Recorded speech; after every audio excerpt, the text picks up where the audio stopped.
Okay, well, hello. Um, I would say I would like to start giving an introduction of the text that you're going to hear because otherwise it could be a little bit too abstract. So I will share with you what I wrote on Meetup. I think that'll be the best thing. We can read it together. And from there, I can just go to the text directly. So as you see, I haven't even published it. So anyways, the following text is a text I wrote more than 10 years ago. Perhaps it was, I don't know, 2012, something like that. I was just finishing my studies as a literary translator. And at some point, we translated Samuel Beckett's Waiting for Godot. Beautiful. After I contrasted the French version with the English one, I came up with the idea that perhaps Beckett had merely translated himself into English. And so I tried to do the same thing with one of my texts, originally written in Spanish.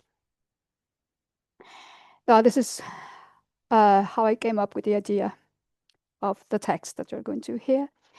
The text itself is about a memory, and just as memories are, it is diffuse. I remember I was in front of a pond with my best friend at the time. Yeah, he's no longer talking to me.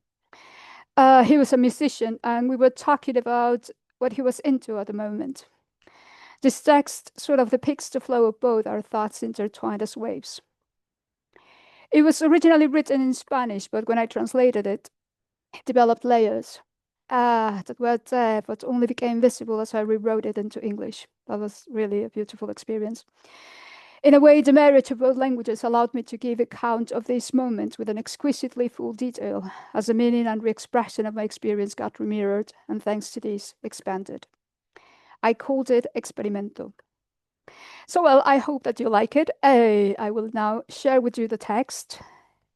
I still haven't published it, but it's on. So I will start reading it in Spanish and then move on to the English version. But what I would like you to do is like sort of to notice the music behind the language, the music of the language mainly. That was my intention when I did this. It was sometimes it's betraying a lot the content of the words, I would say. And that's one of the reasons why maybe when I presented it in a translation conference, they didn't accept it. They said that I was not a translator, but a writer. So yeah, that was terrible. I really wanted to fit in, but anyways. So yes, I wanted to capture and notice, maybe you're going to notice some of the details where it's a little bit of a betrayal, but it's completely on purpose, this betrayal. So, well, anyways, I will start with the Spanish. Hopefully I can read.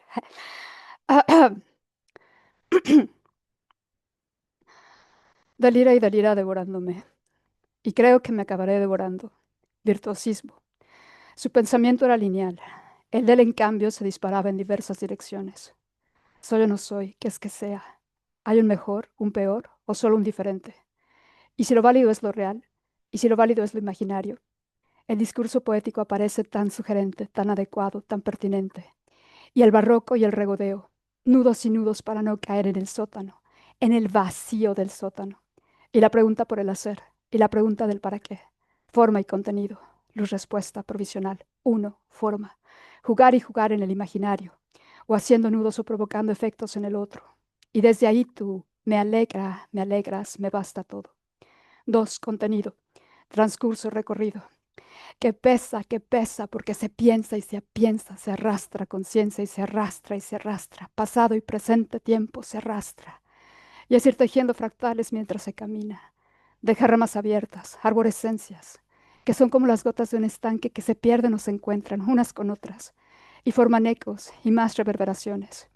Y si éstas llegan al infinito, y si a ninguna rama se le priva de eco, de sonido, el resultado de la cópula es su contenido. El resultado de la cópula es su contenido. Okay, now the English version. And I might end up ending me, rather than me. Virtuosity. Its thought was linear, his pointed to different directions instead. Am I or am I not? What is it that I am? Is that a vet, a verse, or just a divergent? And if the valid is the real, and if the valid is the imaginary, the poetic discourse appears so suggestive, so adequate, so pertinent.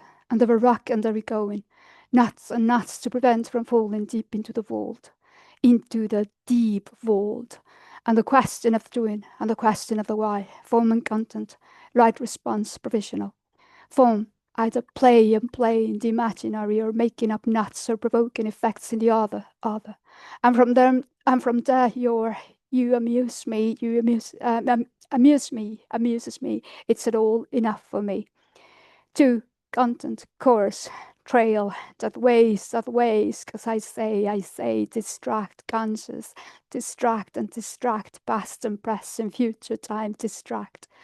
And it's going, twining fractals while walking, living open leaves, arborescences that are like tears, drops on a pond that fall apart, that come together with one another and that make echoes, reverberations. And what if they reach the infinite? And what if one is deprived of echo, of sound?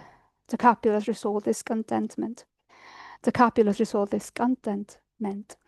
Rave and rave, raven in me.